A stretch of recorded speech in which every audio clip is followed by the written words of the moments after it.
Everybody, how you doing there? Give me 1 second. I just got to get over so I can see what's going on. I know I had a couple of people waiting here for me.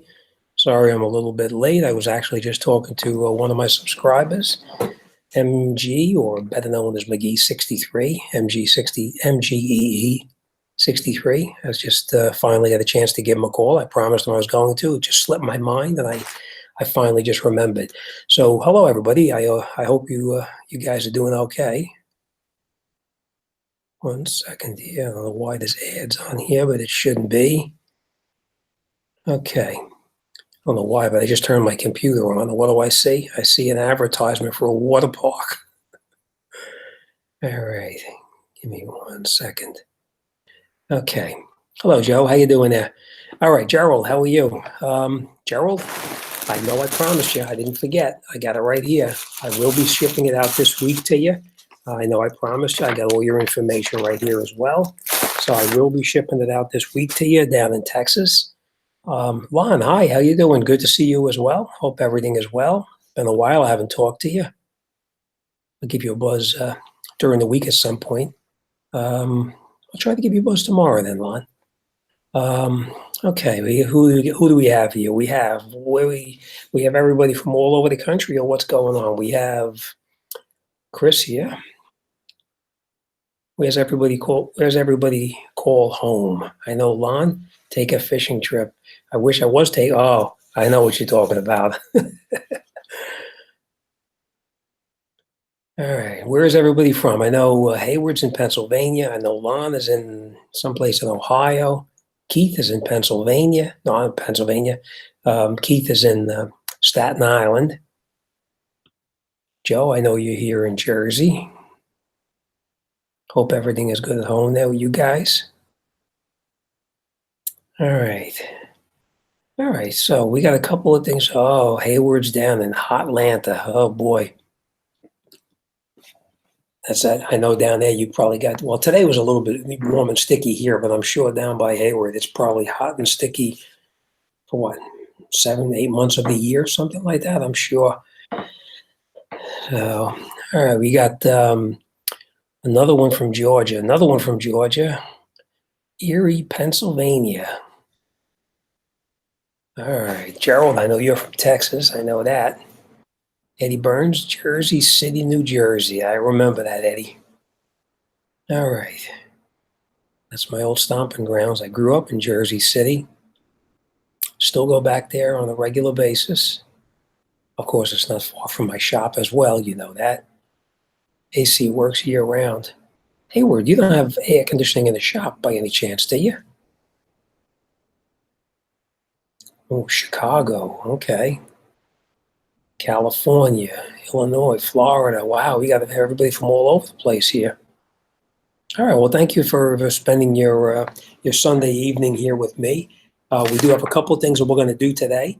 Where else? We got Los Angeles, California. I liked it out there. I was there once quite a few years ago. It was really very nice. A little smoggy or foggy or whatever you call it, but it was a nice place out there. All right. I know we were going to talk about a couple of things. I know we were going to talk about. I think it's. Let's see. This week we're going to talk about the dealers and the service writers and what happens at dealerships. And of course, you know, it's going to be a couple of stories to go along with it because you know that I got some stories about something, right? Hayward says no. I turned on the big swamp cooler. You know, I never knew what a swamp cooler was until I was out in Salt Lake City and I was visiting somebody in Salt Lake City, a mechanic, and the doors, it's a trucking company, and the doors were totally open so that you can get the big 18-wheelers in and out of the place. And I walked from the outside in Salt Lake City, you know, it's pretty hot there.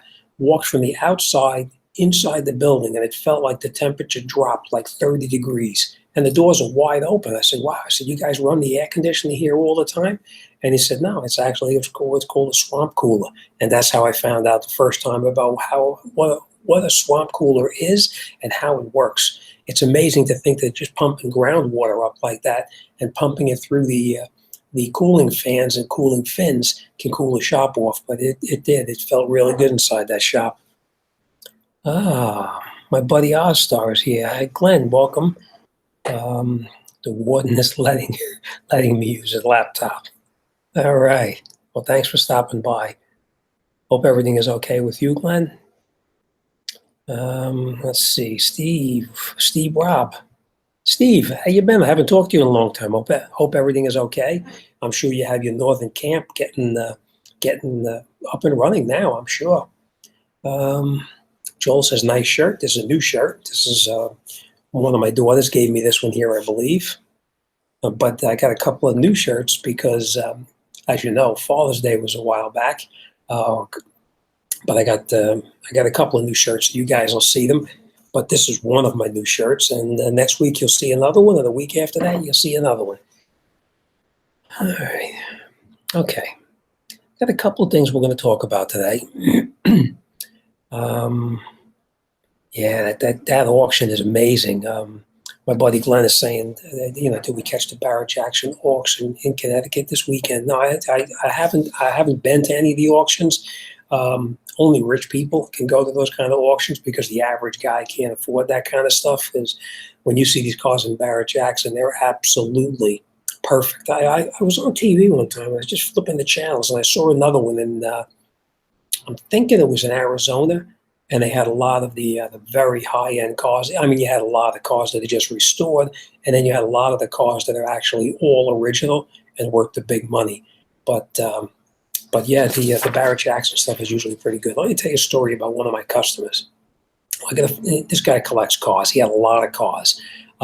Notice I said had a lot of cars. And this guy, he buys this one car, and he goes, it was a Buick. I remember it was white. It was like 60, I think it's 63. Pretty sure it was a 62 or 63.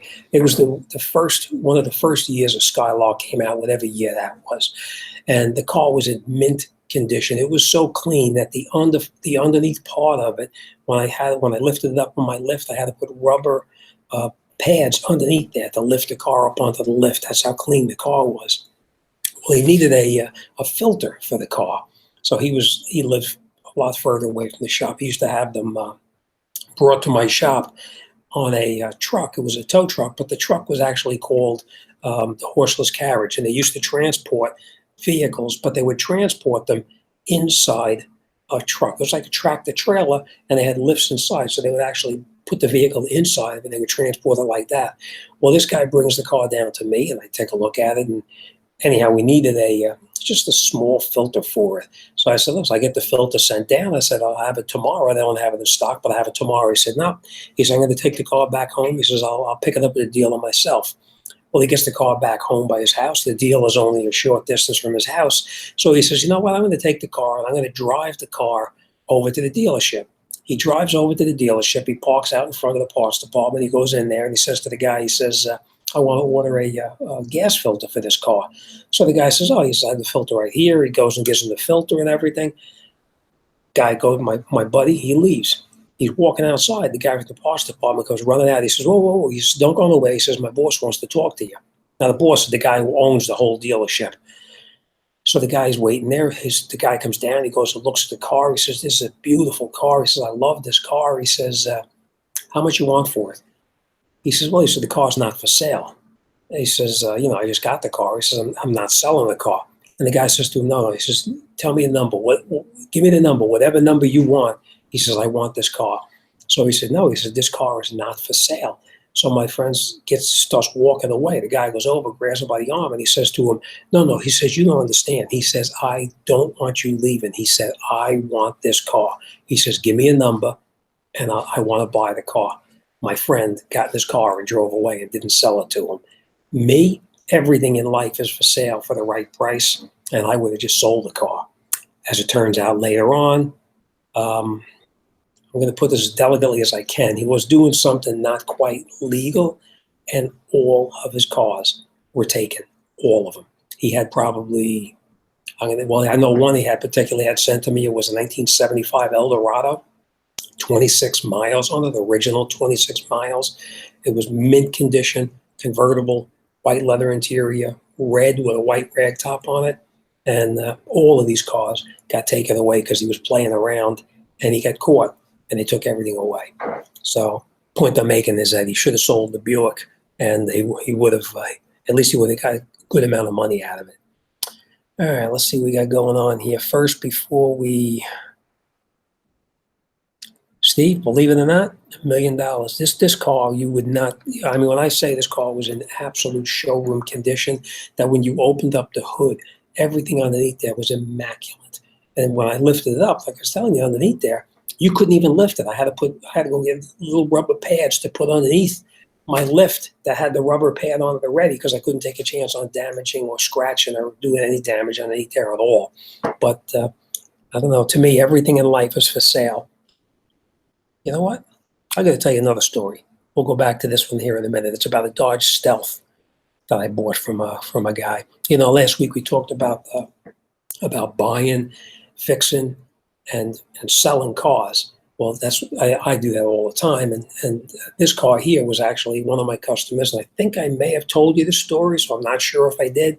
But I had a guy with a Stealth come in. It was brand new. He just bought it from the dealership. He drives it down to me. He wanted me to undercoat the whole car. I think I did tell you that. But anyhow, that car, I wasn't going to sell it. I was going to hold on to it and keep it. But, you know, I got a good price for it. And if I got a good price for it, it's going to go. So like I say, everything in life is for sale for the right price. All right, what do we got going on here? I know we have a couple things. I don't see my buddy Joe in here. Where's Joe from Joe's Auto Electric? He better be here tonight. He told me he was coming in.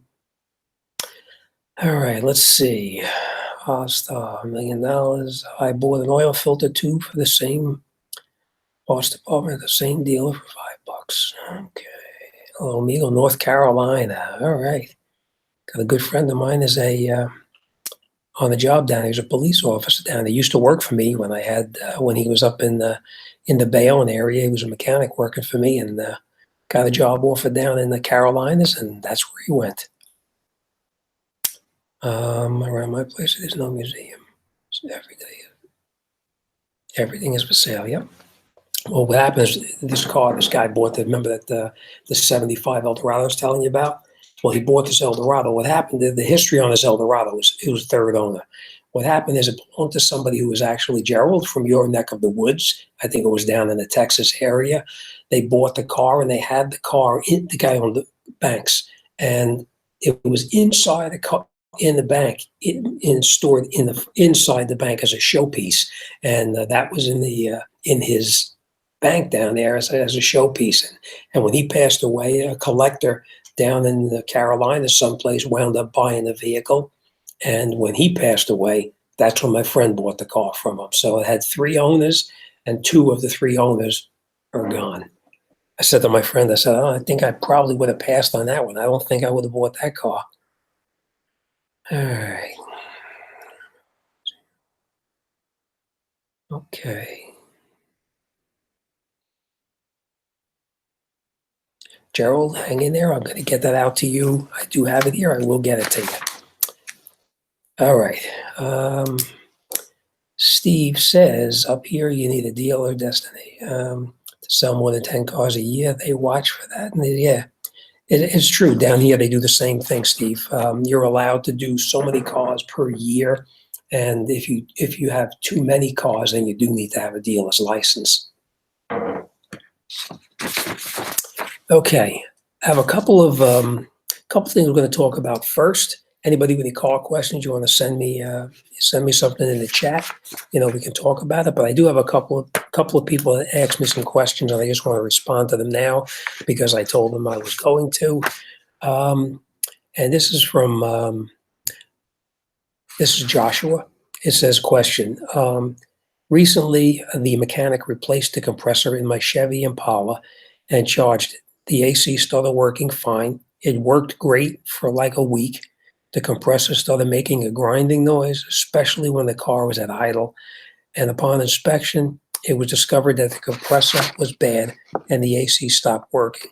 Do you think there is something we are missing here? We just replaced the compressor again, and it should be fine. I do want to say this, and I think I had this discussion last week or the week before, I think with Joe, actually, from Joe's Auto. Um, what happened is, actually, no, during the week I was talking to Joe about this on the phone, so you guys wouldn't know about it because I was talking to him on the phone. But yes, there's all different kinds of compressors out there. You can buy a compressor for $150, or you can buy a compressor that's going to cost you $350. So there is a big difference with compressors. Give me 1 second. I just got to see something real quick here. Okay. Sorry about that.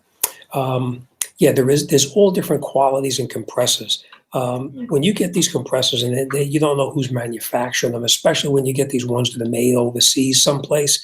Um, I've had it happen numerous times to me where you'll get a compressor. Somebody will bring you a compressor to put it on the vehicle. You put the compressor on, start, evacuate the whole system, charge it all up, start it up, and that compressor that they got you is no good. So the point I want to make here is that one, make sure it's a good quality compressor. Nobody likes to pay top dollar for a compressor, and then when you look online, you can pick it up for half the price and all that. But it's like everything in life, you get what you pay for.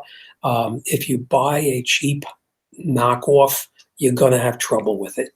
The problem is that when you bring a compressor to a shop, such as myself or anybody out there, and I'm sure you found out this as well, when you take it into a shop and you hand somebody a part and say to them, I want you to put this part on the car, there is no labor warranty. If they put that part on and that part is no good, you're going to wind up paying labor a second time to have that part replaced. So, in my opinion, it's never a good idea to bring a part to a shop like that, especially when it's so labor intensive. Remove the compressor, install the compressor, evacuate it, and recharge it. It's very important that it's done one time and one time only. Otherwise, that money you save by buying a compressor at half the cost, say $150, you're going to wind up throwing that money right out the door again to have the guy install the compressor a second time. So get a good compressor, pay a little bit more for it, and you'll be very happy. The other thing is you want to always make sure, and I'm sure if a competent mechanic installed this, some compressors come with no lubricant in them. They're dry. There's usually a paper attached to the compressor that'll tell you that there's no oil in the compressor. So when you put the compressor on the vehicle and you're charging it up, you have to make sure that you add a couple of ounces of oil to the system. Normally, you'll take the compressor, your old compressor, dump it out, and see how many ounces of oil come out the compressor, and you want to install the same thing. If you try to dump it out and nothing comes out, then just put in 2 or 3 ounces of oil, and you should be fine. Because if there's no oil in the compressor, that will actually cause the compressor to burn up as well. So it's very important to make sure that the oil is put back in there, and if there's any kind of contamination inside there, you want to have that out. So if there's an orifice tube or whatever, you want to make sure it's nice and clean.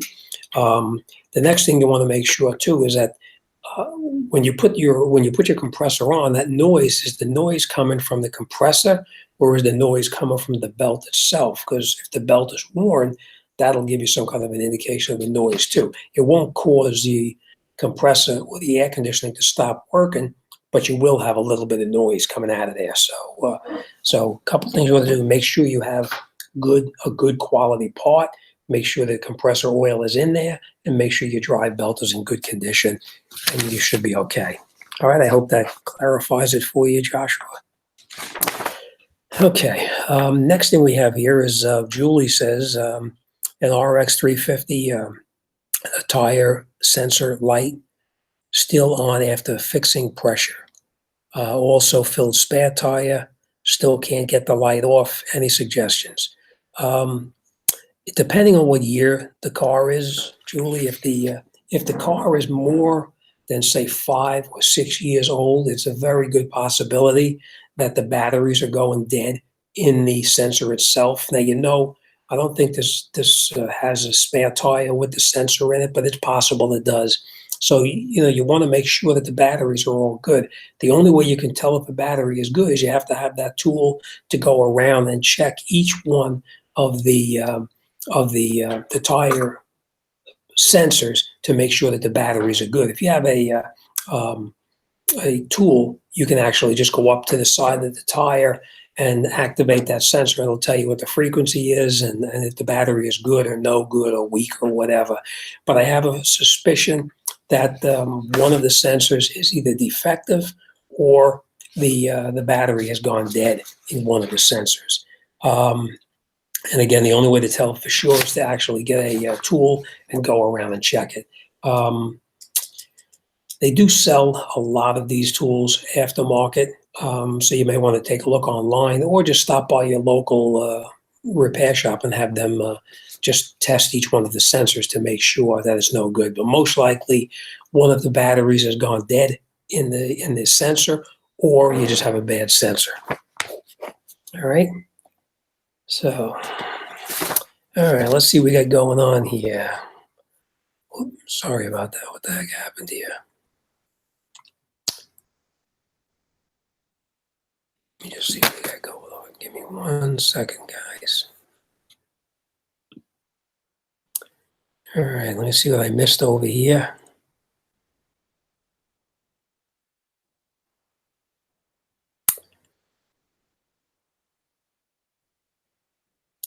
All right, let's see. Yep, Glenn says, I think Glenn hit it right on the head. It's about not flushing the system, I think. Flush, oh, I can't flush enough. Yep, that's exactly what I thought. If it started making noise, Ray, I thought the exact same thing, that they probably didn't put the oil in, because I've had it happen already. A lot of compressors, when they come with the tag on it, you look at the tag and you would assume that tag says that there is oil in the system, but a lot of times that tag is on there and it says there has been no oil added to the system, that you need to add the oil. So if it's a compressor that the shop is not used to using, they may have assumed that the compressor had oil in it, and it really didn't. You know what happens when you assume, right?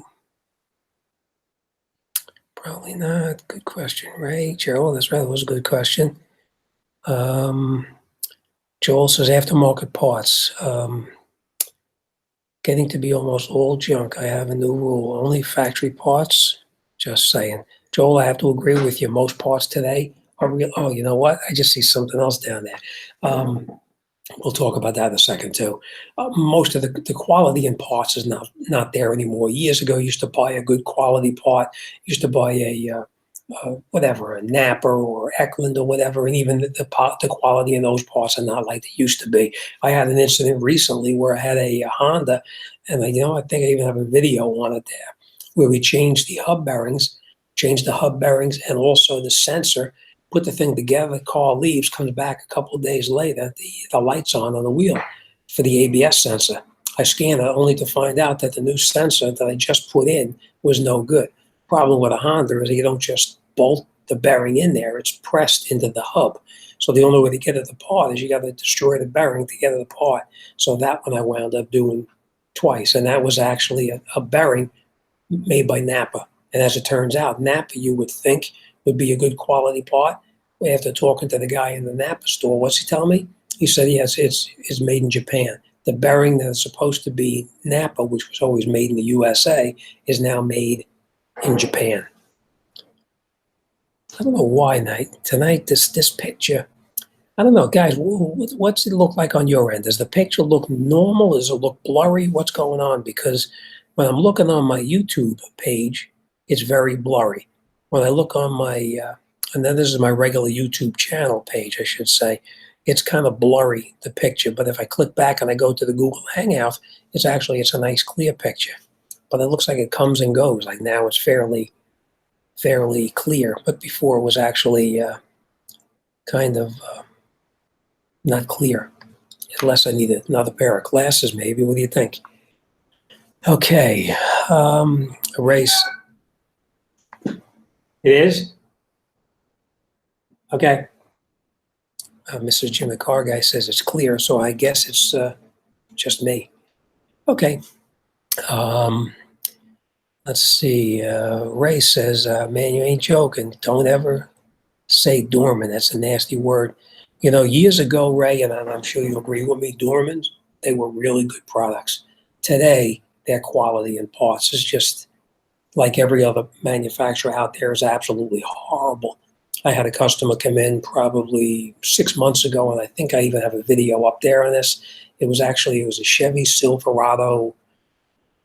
I don't recall the year, but it was a Chevy Silverado pickup truck, and it came in with APP correlation. It didn't agree. Now, APP means accelerated pedal position sensor. Didn't agree with the sensor underneath the hood. The two of them are supposed to be synchronized, and when they're not in sync, what happens is you'll step on it, and if the two aren't exactly the same, you can't accelerate the truck. It will not accelerate. So I had the guy come in, scanned it, checked it out. The pedal was actually no good. So you can't buy just the sensor. You got to buy the whole pedal assembly. So the guy didn't really want to spend a lot of money. So I called the dealer, got a price from the dealer. He says to me, well, it's a lot of money. I don't have the money. And can you get it aftermarket? So me, like an idiot, I said, yeah, I'll check it out. I'll see what I can do. So I call up. I find out, yep, they have the Dorman's accelerator pedal in stock in the parts store. So they're going to send it down. I take the pedal. I put it into the car, plug it in. Now, let me just back up. The old accelerator pedal, it was an intermittent glitch. You could drive the thing for a week, 2 weeks, and it would be no problem whatsoever. Then all of a sudden, out of the clear blue, bam, it would just, the two of them wouldn't synchronize, and it would actually go into what's called a limp-in mode. So you could actually just idle the vehicle, but you could not accelerate the vehicle. So it was intermittent, so it meant that every couple of weeks it did it. I get the new pedal, I take the old one out, which is a fairly easy job. I think it's like 2 bolts, it comes right out. 2 bolts in the plug, take it out. Plug the new one in, put it in the vehicle. I start the vehicle up, check engine lights on. It's like, man, I thought I cleared that check engine lights. I said, yeah, no big deal. I went, I grabbed my scanner, throw it back on there, clear the code out, turn it off. I get back in the vehicle, start it up, the light's on again. I look on my scan tool, I look at it, it's like, wait a minute. Now there's different, I forgot whatever the number code was, but the codes are now different numbers. I said, what the heck is going on here? So I take the thing, I clear the code out. No sooner do I clear it out, it pops right back in again. You can't accelerate the vehicle at all. It will not accelerate. So just for my own peace of mind, I take the old accelerator pedal, plug it back in there, turn the light out, it stays out, and it doesn't come back on. The brand new pedal from Dorman's was no good. The sensor was actually no good. So I agree with you, Ray. Dorman's parts, they're not like they used to be. Wait a second. Let me just go back here. I saw something here I want to talk about.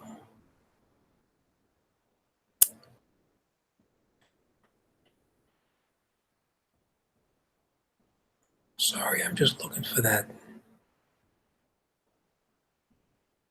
Give me 1 second. Damn, I touched this and all of a sudden it jumped ahead probably quite a bit. Oh, okay. Ray, I'm at the door. I'm at the door, man. Okay, I got it. All right, Steve Robb is talking to somebody. It looks 2015 Chevy Cruze 1.8 liter auto. How many quarts? Have to look it up on the computer, Steve, but usually it's probably going to take like 3, something like that. But what I usually do, if you're not absolutely sure, especially if I can look it up at the computer and find out what it is, but if you're not absolutely sure, it's always good to put, well, first of all, you can drain it and see what comes out of it. Of course, Steve, you know that. Drain what comes out and see how much you take out of it. Or it's always good to put a little bit less and add to it versus put too much and try to have to drain it back out. Steve, it's been a while since I talked to you. I hope everything is well up there. All right, Stanley. Chris says BWD, which is me, it was Borg Warner, broken when delivered. It's true. There's just no quality in anything anymore. Stuff that we used to get years ago that was always top notch that we never had a problem with. Today you have trouble with them. Like the Napa, for instance. You know, I only use Napa for a lot of years. When I first started in my gas station back in the 70s, that's all I used was strictly Napa, and it was all top quality stuff. It really wasn't crazy expensive, but but it was all top quality. Today, it's crazy expensive and it's very poor quality. It's not like it used to be. Okay, hostile. Steve Rob reviews in the house. That's right, Glenn. Steve's here. He's stopping by. All right, let's see what we got going on down here. Steve Rob.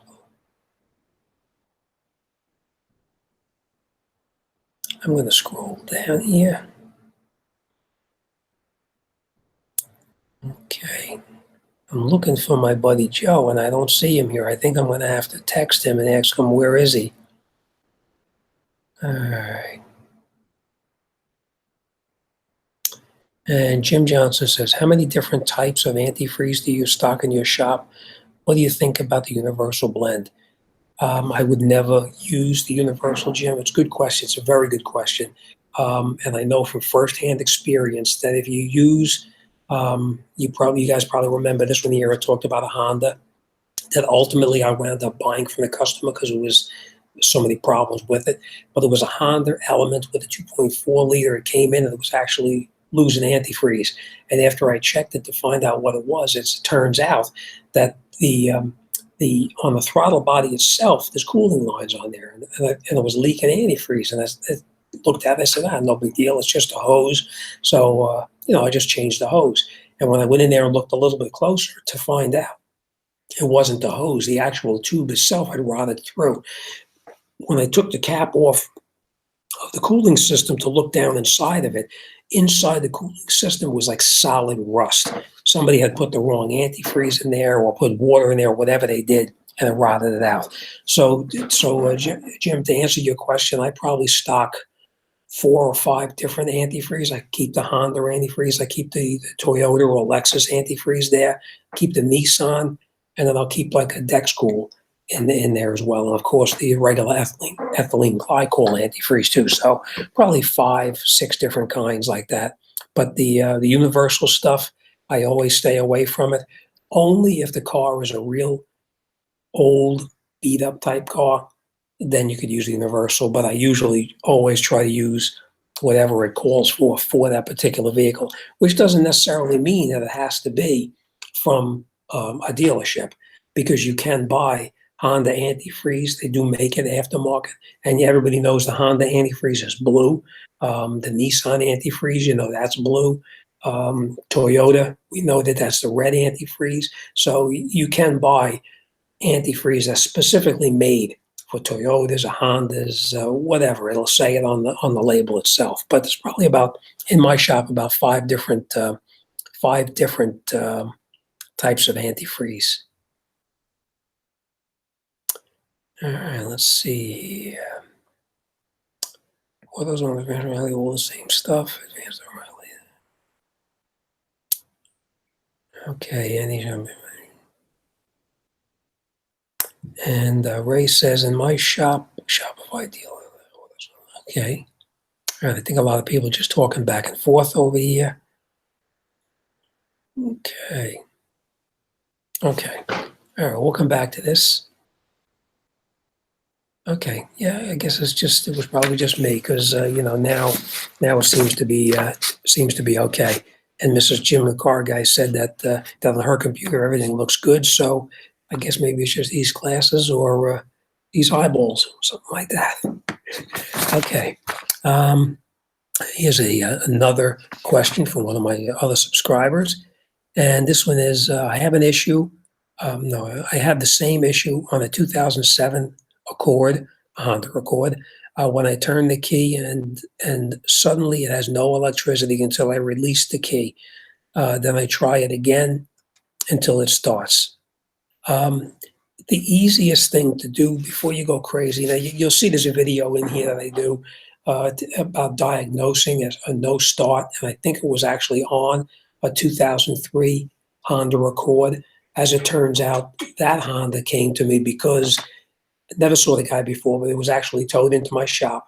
It actually had, he didn't tell me this. I actually get the car into the shop. He says to me, it don't start. So I get the car into the shop. I take a look at it. It's got a brand new starter, a brand new battery cables. Everything underneath there is brand new. But yet when you turn the key, it doesn't start. He says to me that he had somebody else told him the starter was no good. They put the starter in, and they changed the battery, changed the cables, and it still intermittently wouldn't start. There is a video in here that you can take a look to find out how to diagnose it. And in that video, I'll be showing you how to take a test light or a power probe or whatever and go back and check the system to find out where the actual problem is. But before you go crazy going through checking all that kind of stuff, what I would do, and it's the most basic, simple thing, take a look at the battery cables itself. I've had it happen many, many times where the battery cables, when they're on top of the battery, they look like they're nice and tight, and they're on nice and tight, but there's all corrosion or oxidation inside there. So what I would do is have somebody get into the car, hold the key in the start position as if they're trying to start the car. Grab the cable with your hand while they're holding the key in the start position, and just have them rotate the cables a little bit just to see if it kicks a little bit, because then you know that it's either a dirty cable on the negative or the positive, and it could be on either one, negative or positive. I've seen it both ways. So before you go crazy diagnosing what's going on with the key switch or the ignition switch under the dashboard, you want to make sure that that everything is okay up underneath the hood where your battery connections are. And then if you check out the video I have up, it's a 2003 Honda Accord. I think if you just go to my page and type in there Honda Accord cranks, but no crank, no start, it should come up, and you should be able to see it. Okay. You know what, Joe? I think you might be right. It could be the glare from the window. You're right, because you know what? You're right, Joe. You're absolutely right, because I'm looking at the screen here, and it's light, and then it's dark, and it's light, and it's dark. And you're right. I think it is because of the light coming in back over here. I think it actually, it definitely is, because when I lean forward, when I lean forward, the screen is nice and clear. But once I'm back a little bit, then I can see it's actually I can see that it's actually out of focus then. So we'll see how that works. I got a feeling that's going to take care of it. Joe, very good observation. I think you're 100% right about that. Thank you. Peter says, Jim, where do you buy tools? Well, Peter, there's a lot of different tool companies out there. What I use, mainly everything I use at the shop, is always the Snap-on. Snap-on is my number one tool, because it is the best one out there. I do have some Matco tools as well. I think some of my line wrenches are actually Matcos. Some of my regular wrenches are Matcos. But the line wrenches that I have in Matco do not compare to the line wrenches made by Snap-on. The Matco line wrenches, when you put them on there and you pull on it, you can watch the jaws open up on the Matco. It's not as good as a Snap-on. So to answer your question, most of my stuff is all Snap-on. You're paying top dollar for it, but it is the best you're going to get out there. And of course, you're paying for it too. But that's what I always use. Pretty much all Snap-on. You can see in all my videos, everything I use is always the Snap-on ratchets, the Snap-on sockets. The reason I like the Snap-on sockets, one, their lifetime warranty. If they start to get a little bit rounded out in there, you can just give them to the guy, and they'll give you a new set for free. A lot of companies do that, but what I like about the Snap-on socket is that if you have something that's partially rounded off, and that Snap-on socket fits a little bit tight, but not 100%, it won't strip out the nut. So that's what I use, mainly all the Snap-on. All right, what do we got here? Okay, Feeding Eagle says wiring problem. It could be. It's a very possible. It's a wiring problem. I've had these already, especially the Hondas, where it's up underneath the dashboard. As it turns out to be the switch itself, not the key switch, but the electrical switch in the back of it, which is a fairly easy fix. You pull the lower column down. I think there's one screw that holds the key switch to the electrical switch. It's a very easy fix, and it's a very common problem. No start diagnosis are my favorite. Yep, they usually get you really thinking, Glenn, right? All right. Joel says loose battery connection. You bet that happens. I have a 98 Lumina, would not run. I paid $200 for it, tightened it up, cables, and drove it away. It's true. I mean, it happens all the time. I had a customer come into me. This was probably about a year ago, and I think it's in there as well. It's a no crank, no no crank, no start, and the no crank, no start was because the cables underneath the hood were actually loose. But in her case, I wound up having to, I think it had to change the ends because the ends themselves just wouldn't tighten up any tighter. Oh, cool. Maybe it was even the battery that somebody else had put in and they still had trouble with it. Okay. Chris says, got lucky. Sometimes you do. I'm going to tell you this is one story, right? I had a customer one time. I see him, this is going back in the day, in the 70s, I'm guessing. I had one of my customers, and I see him driving down the boulevard past my shop, and his car was smoking like a chimney, like as if he blew the engine. It's pouring white smoke out the tailpipe. He drives past, and next day or two, I see he comes into my shop, and he says to me, listen, he says, I want to sell my car. He says, you interested in buying it? So I said, yes. How much you want for it? He says, well, he says, I don't know. He said, make me an offer. And I said, well, I said, it's smoking pretty bad. I said, let me take a look at it and see what's going on with it first. And then, I'll tell you how much I'll buy the car for. And he says to me, no. He says, I just want to sell the car. He says to me, give me X amount of dollars for it. So I said, well, it's a good price. I'll take a gamble and I buy the car. I got the car, bring it inside my shop. It was a Chevy, actually. I think it was an Impala, to be truthful. And I get the car into my shop. I lift it up on the lift, and you look at the antifreeze, you look at the oil, you make sure if anything is low, so you can pinpoint what it is. And now the car didn't have that sweet smell of antifreeze. When antifreeze burns, antifreeze gives you off that white smoke, of course, but it also gives you like a sweet smell in the exhaust. And it wasn't a sweet smell in the exhaust. So I get the car inside, and I'm looking at them. I'm thinking, well, maybe there's a broken ring, a bad valve guide, or something like that. So I lift it up, and I'm looking underneath there, and I'm thinking, you know what? Maybe it's not. So I go underneath the back of it. And a lot of cars today don't even have this, but used to have a thing on there called a modulator on the transmission, which was only about that big. And what a modulator did is it actually had a vacuum hose that came from the engine, and it would connect up into that modulator. And when the vacuum in your normal, at idle, normal vacuum is about 18 to 20 inches of vacuum. And then when you're accelerating, as you're accelerating, the vacuum changes. Well, what that modulator did is it actually had the vacuum coming into it, and then from the modulator. Thank you very much, Karina. Thank you. I hope everybody down in Peru is doing very good. I love it down there. It's a beautiful place. So what happens is the modulator itself, I see underneath there, the modulator line goes into it, and we pull the modulator line off. When you pull the modulator line off, fluid from the transmission comes leaking out, not just leaking out, but pouring out through the bottom. And what it was is that the modulator went bad. The vacuum in the engine was actually pulling transmission fluid through the transmission line up into the vehicle itself, into the vacuum system of the car, feeding it down into the engine and burning it off. So long story short, I changed the modulator on the transmission, plugged the vacuum line off, and inside of like 15 minutes of idling, the smoke went away and the problem was solved.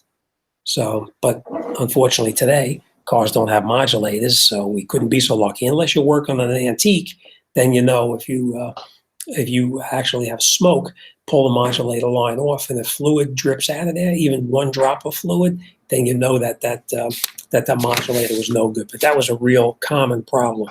And if I had a car in the smoke, the first thing we did is we used to go down there and pull that line to see what was going on. Okay, vacuum modulator, sucking up trans fluid. Yep, I had one time, Hayward, and you probably remember this too, being that you've been around it probably about as long as I have. Used to get cars coming in and they would be slipping with it. Wouldn't even, you drop the car in gear, you step on the gas and it wouldn't even go. And you would put some fluid into it and it would run perfectly. And you knew right away if that happened, go down there and check that modulator, because most of the time, if it's a very small leak of fluid, over an extended period of time, a month, 2 months, 3 months, 5 months, whatever, it'll slowly burn up all that transmission fluid. So the owner of the vehicle may not even see it out the tailpipe, but it is burning the transmission fluid off. But yeah, it could pull all the transmission fluid out, which is what happened to one of my customers. They're driving the car and it wouldn't move anymore. And when you pull the stick out, it was bone dry, but yet underneath it was bone dry as well. Pull the vacuum hose off the bottom of the modulator down on the bottom, and that would actually be broken, where it would actually leak the fluid out. But now, Haywood, you're going to remember this too. Remember the Fords? We used to go underneath the hood of a Ford, and then all of a sudden the transmission wouldn't shift, and you see where the vacuum hose went up on the behind the carburetor, and there was a little T inside there, or I think it was maybe not the T, it was a connection on the top of the engine itself. I think you had like 2 or 3 lines on there, and those lines would get the transmission fluid in it. The transmission fluid would make this line very soft and mushy, and the line would fall off, and you'd wind up, the car would run horribly, and until you put the line back on. But it was caused by transmission fluid that would actually get up in there and make the line very soft and very, well, like when you touched it, it would actually feel like glue sticking to your fingers.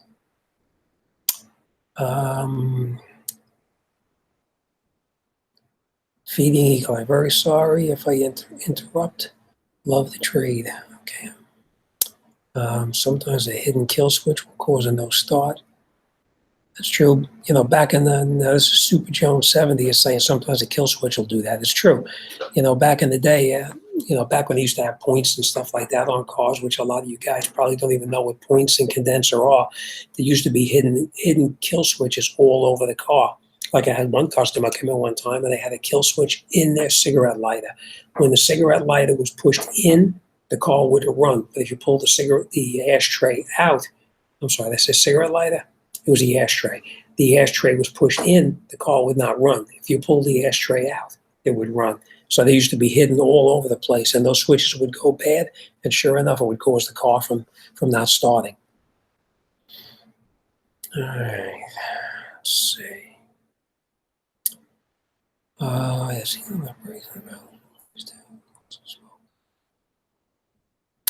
there goes this. Ford and Chevy did that all the time. All the time. It was the Fords were notorious for the not so much burning the fluid, but the vacuum lines would pop off underneath the hood. The car would run horribly, like shaking all over the place. And of course, your transmission wouldn't shift correctly either. Nothing would work properly. And you go underneath there, and sure enough, those hoses would be all soft and mushy. All right, I'm going to tell you a story about that. I had one of my customers one time, speaking about soft and mushy, this particular guy came in and that hose had popped off. And instead of just buying a new hose, which would have cost you next to nothing back in the day, he decided to actually just take a hose and put it back on there and tie a piece of wire around it. Well, after the 3rd or 4th time of that hose falling off, he decided it was time to just go ahead and spend that 10 cents and buy the new connector. It's not worth playing around with it and damaging the transmission. All right, and Joel says to me, or Joel, Jim, it makes me feel old when you call a car from the '60s an antique. I guess we are all antiques, also. Yeah, that's true. Unfortunately, yeah, you're right. But yeah, that's true. You're right. Back in the day, I mean, in the '60s, you think about it, you're talking about 40, 50 years ago. It's a long time, long time ago. All right, what causes transmission leaks? There's lots of different things that can cause transmission leaks. Primarily, it's going to be either gaskets or seals that go bad and it starts to leak. Back in the day, in the older vehicles, like back in the '60s, like we were talking about here on the antiques, they had modulators, so the modulators would actually cause that to happen. But today, if you have a leak in the transmission, it's going to be either a seal or it's going to be a gasket, one of the two. And most of the time, it's going to be a seal because the seal is only made of rubber and they start to wear out. All right, let's see what we got going on here. Transmission leaks, they won't shift right because it seems.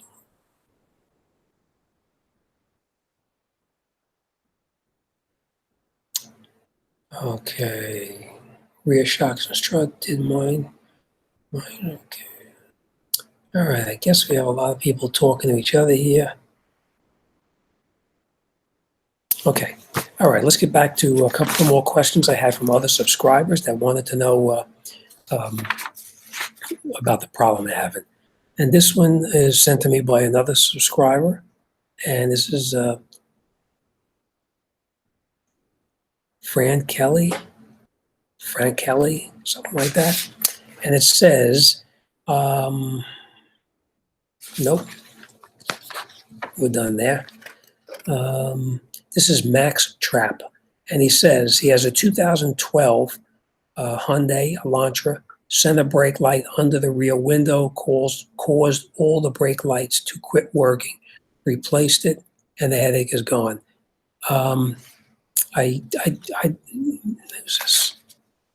Max, I don't wish to disagree with you, but it's extremely unlikely that that brake light on the back window, or the third light they call it, would have caused the other two brake lights to not function. They're actually the three lights are not connected together. They are actually on separate circuits. So it could be just a coincidence that after you change that light, it started working again. But if I were you, I would take a look at that brake light switch, because that brake light switch is a very, very common problem. Not only does it happen where it actually doesn't work, it also fails where it actually stays all the lights on, and you'll wind up killing your battery. So it's kind of unlikely, very unlikely, that that third light in the back window is causing a problem with the other ones. So just check out that switch just to make sure, but it's very unlikely that third light in the back window caused that problem. But I will tell you this, back in, I'm going to guess 10 years ago, something like that, I had a car come into me one time where I actually had a check engine light on. And when I scanned the vehicle to find out what the check engine, it was a Chevy, I think. When I scanned it to find out what the check engine light was all about, the check engine light was because one of the brake lights was burned out. It actually lit up a check engine light that said something about the left rear light or something like that was burned out. So, all right, so that on this particular Elantra is kind of unlikely. Just check everything else out.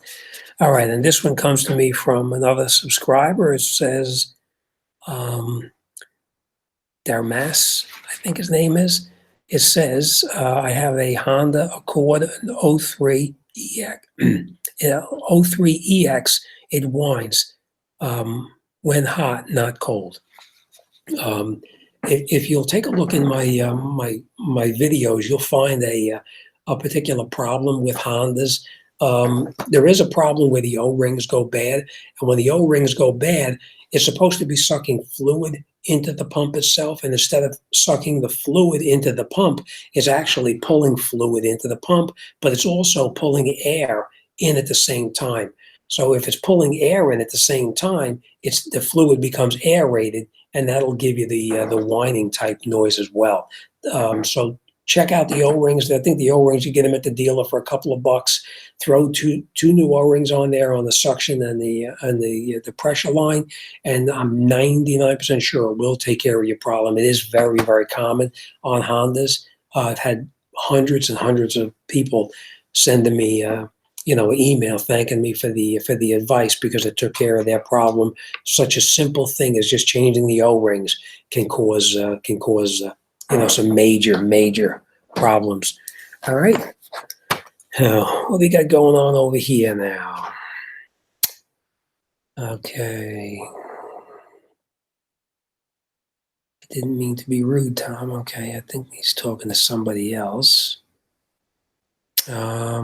Chris, all right. Joe says, I have a 2013 Hyundai Elantra, and one of the plastic clips from the undercarriage guard fell out. Where can I buy another clip?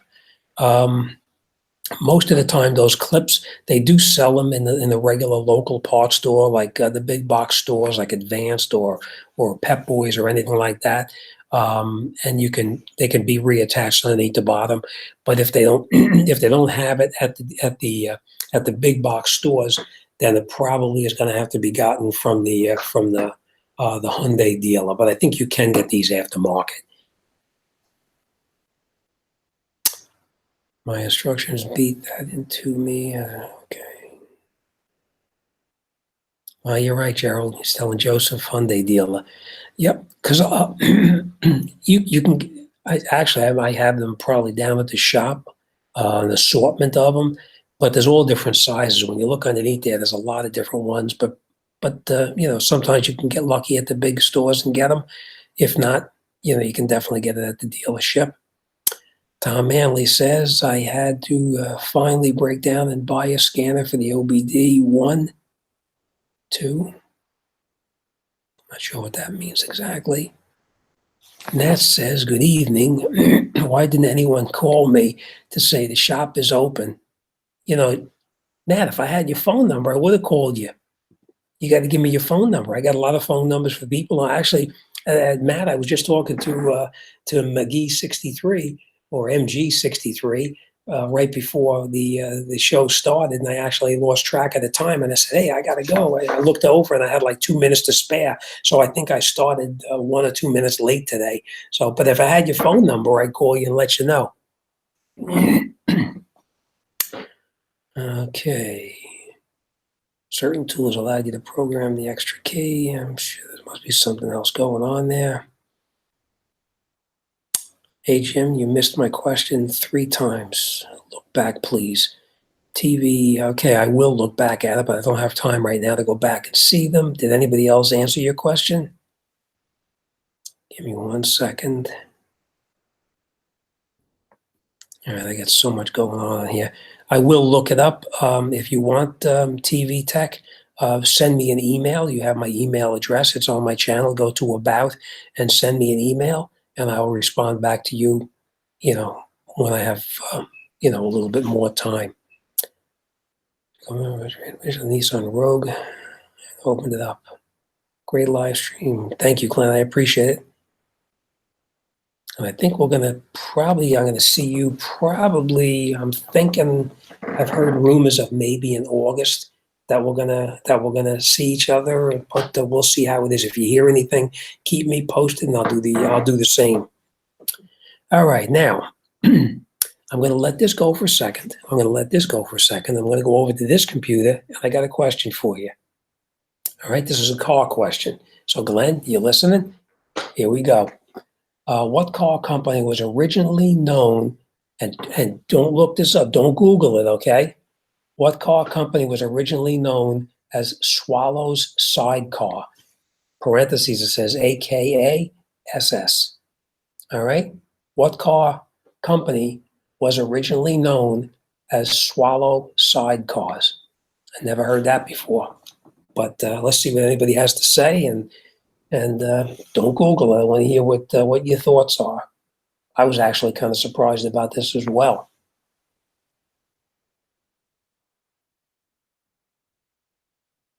All right, let's see what we got going on here. 07 Grand Prix Keepers, okay.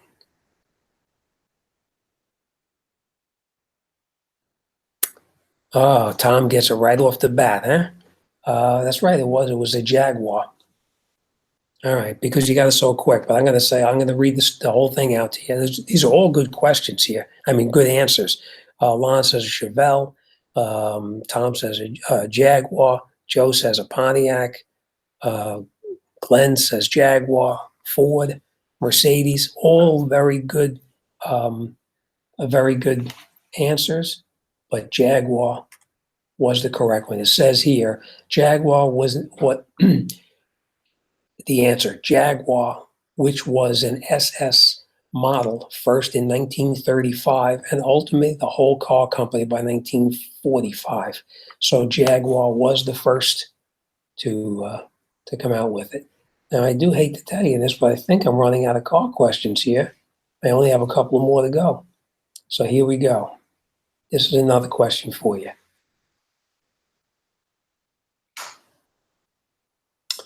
What car delivered the first production V12 engine? Which car? What car delivered the first production V12 engine? What do you think?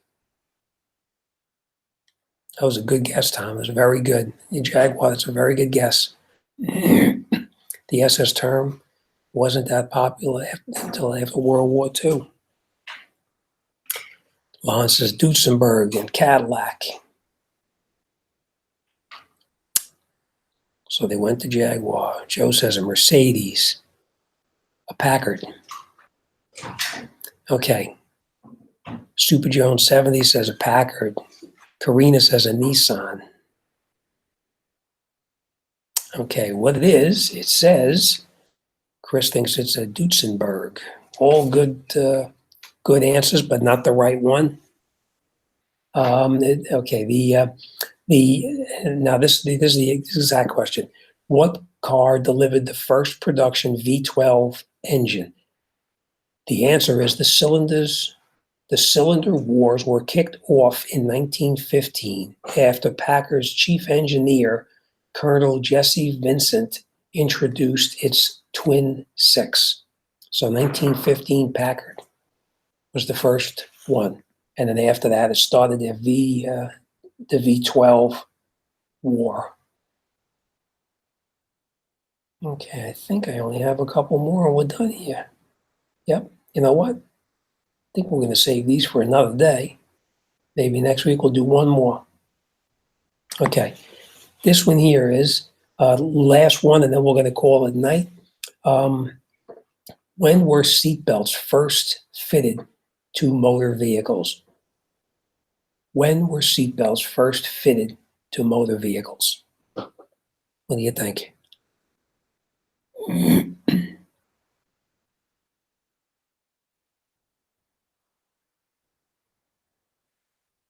Oh, Hayward, thank you for giving him the information. I appreciate that.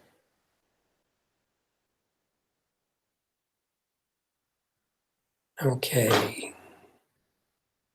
All good answers. 1987, 1950, 67, 70, 54, 60, 1940, 1960, 1950. All good, but not good enough. You're not going to believe how far back it was that they first came out with seatbelts. All right, I'll give you a hint. It's way back. Way back. Okay, so when were seatbelts first fitted to a motor vehicle? Eddie says 1964.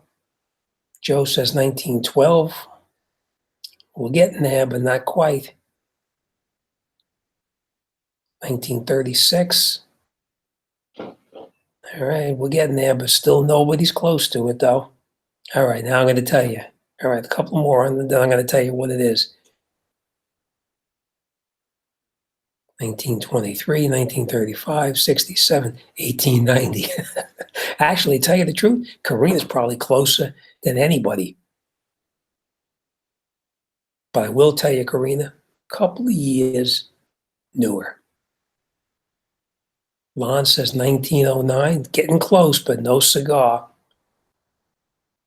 All right, this is what the answer is now. Chris says 24. Nope. It says, okay, when were seatbelts first fitted to a motor vehicle? In 1902, in a Baker Electric steam line racer, which cruised at 100 miles an hour, and believe it or not, on Staten Island. I think that's in Keats' neck of the woods over there. In 1902, in a Baker Electric steam line racer, which cruised at 100 miles an hour on Staten Island. I think they could have driven from one end to the other of Staten Island 100 miles an hour. Probably took them 1 minute. All right. Okay, we're going to save the rest of these for next week, and then I think we're going to be finished with these. This was a friend of mine that sent me some of these questions. Not questions. Some of these car questions and answers. So I think I have maybe enough for 2 more. Next week I probably won't be. I think I have like 4 or 5 more left, and then we'll be done with it. But yeah, it was Staten Island. You believe that? It was probably just rope. Yeah, you know what? It probably was. Back in those days, there was no such thing as the what do they call it? The 6-point seat belts. Back then, it was probably just a rope that was tied around your waist.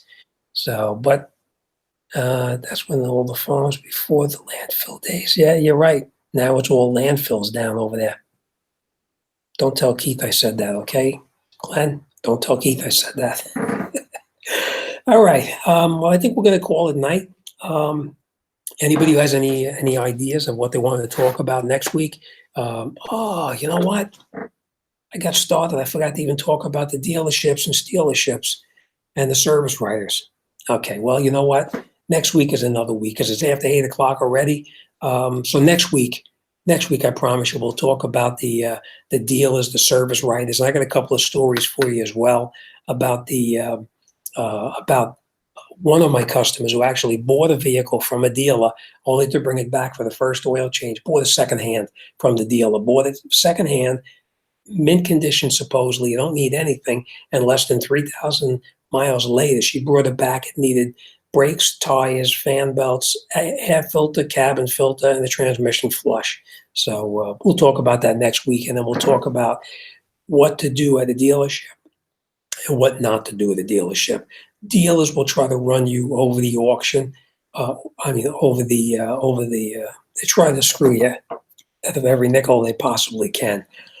Car auctions, we talked about that last week, but I will talk about more about auctions and some of the cars that I used to buy. So, we will talk about that a little further too, Joe. And that's it. Let's see what we got going on here, and then we're going to call it night, everybody. There's service writers that feed customers a bunch of crap. Yeah, Hayward, you and me probably saw a lot of this stuff, but we'll talk about that next week. And I am disappointed that Joe's Auto Electric, he promised me he was going to be here, and he's not here. I hope all is well, but I'm going to text him right after we hang up or close off this show here, and I'm going to say, hey, where were you? All right. So like I said, any questions that you have, send me an email. I'll print them out and we'll talk about it and discuss them. It's very difficult to answer questions that come up on the feed over here while it's rolling and scrolling past. It's difficult to keep up with it. So anybody who helped out, my one subscriber there who wanted the information about that, I think it was Pontiac, I appreciate all the assistance that you gave them. All right, and that's it. We're all done. Great show. Let's see. What's Glenn say to me here? His wife was the man. Oh boy, Glenn, we're not even going to talk about that. All right, Joe. Good night. Chris, good night. Gerald, I'll get that out in the mail. I promise you that I will get it out in the mail. Now I got two of them I got to send out, so I will get it out this week to you and to my buddy McGee63. And that's it. We're going to call it a night. So anybody who wants to talk about any kind of car issues or whatever, email me during the week. I'll print it out. I'll go through it on the show live. But like I said, it's tough to do anything on the show, while the show is going on. So, all right. And that's it. We're all done. So next week, I promise we'll talk about car auctions, dealerships, stealerships, as they're called, and service writers, what to believe and what not to believe. All right. As always, thanks for watching. Have the rest of the weekend, an enjoyable weekend. Enjoy your night. And, we'll talk next week. And as always, thanks for watching. I'll see you on the next one.